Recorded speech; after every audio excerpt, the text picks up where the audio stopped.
lafaz azan dan iqamah, yang mana tugas ini diberikan oleh Bapak Salim, yang matkul tersebut yaitu pengembangan bahan ajar Universitas Islam Tribakti. Lafaz-lafaz azan dan iqamah. Pengertian azan dan iqamah yaitu: 1. Pengertian azan. Azan merupakan panggilan untuk memberitahu umat Islam bahwa waktu sholat fardu telah tiba. Azan dikumandangkan oleh seorang muadzin dan biasanya dilakukan di masjid atau musola dengan menggunakan pengeras suara agar dapat didengar oleh masyarakat sekitar.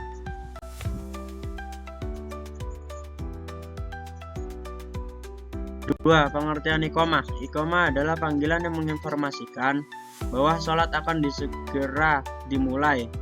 Iqamah dikumandangkan setelah azan dan sebelum sholat dimulai, menandakan bahwa jamaah harus segera merapatkan shaf untuk sholat.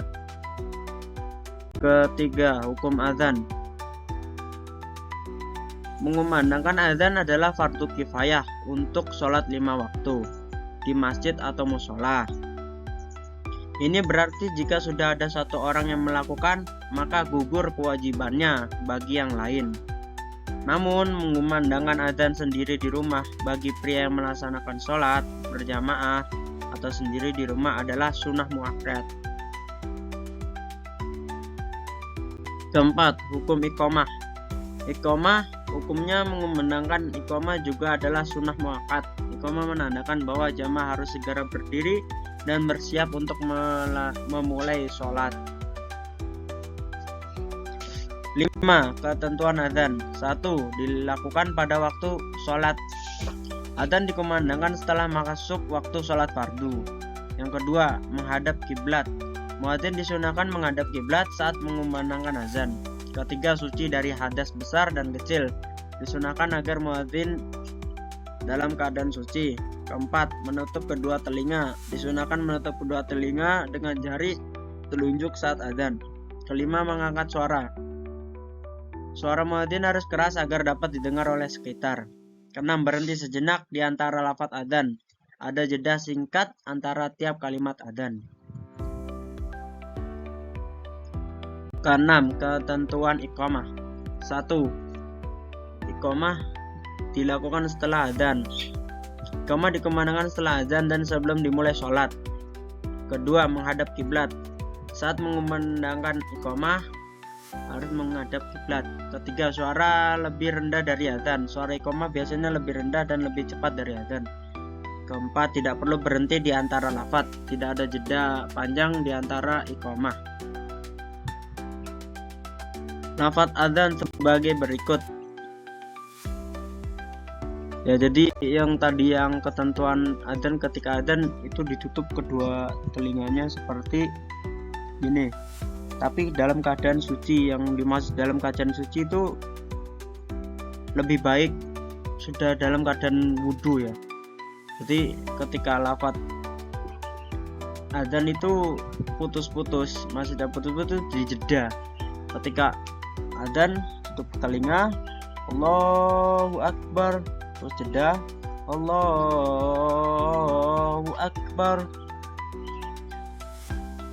asyhadu an la ilaha illallah, asyhadu an la ilaha illallah, hayya 'alas shalah, hayya 'alas shalah,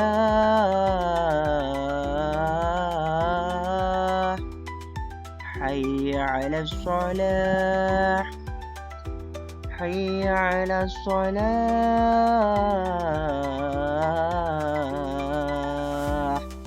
hayya 'alal falah, hayya 'alal falah,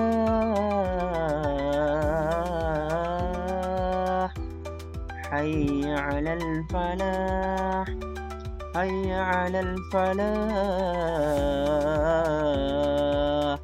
Allahu Akbar, Allahu Akbar, La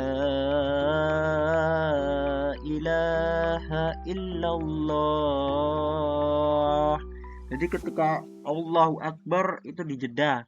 Allahu Akbar dijeda. Terus asyhadu an la ilaha illallah. Dan ketika hayya 'alas shalah juga dijeda. Hayya 'alas shalah. Dan sebaliknya juga hayya 'alal falah juga. Hayya 'alal falah. Itu suara lafaz adzan dan ketentuannya. Dan lafaz iqamah sebagai berikut. Yang tadi dimana lafaz iqamah itu tidak diperbolehkan panjang ya, seperti Allahu Akbar, asyhadu an la ilaha illallah, asyhadu anna Muhammadar Rasulullah, hayya 'alas shalah, hayya 'alal falah, qad qamatis shalah, qad qamatis shalah, Allahu Akbar, la ilaha illallah. Jadi lebih cepat ataupun lebih singkat ya, karena tidak ada jeda dan tidak ada yang diperpanjang. Iqamah ini adalah sebuah pemberitahuan kepada para jamaah sholat yang telah mendatangi masjid atau mushola atau tempat sholat yang lain untuk menyelenggarakan dirinya bangun dari duduknya dan berdiri untuk bersiap menjalankan ibadah sholat. Bacaan iqamah ini hampir sama dengan bacaan adzan. Bedanya lafaz yang dikumandangkan ketika iqamah cukup satu kali saja, serta setelah mengucapkan lafaz hayya 'alas shalah dan hayya 'alal falah ditambah dengan lafaz qad qamatis shalah atau segeralah mendirikan sholat. Untuk lebih jelasnya, yang tadi udah saya terangkan apa yang saya ucapkan juga. Demikian penjelasan mengenai adzan dan iqamah yang dilakukan sehari-hari ketika waktu sholat telah tiba. Semoga dengan penjelasan adzan dan iqamah melalui huruf Arab dan Latin serta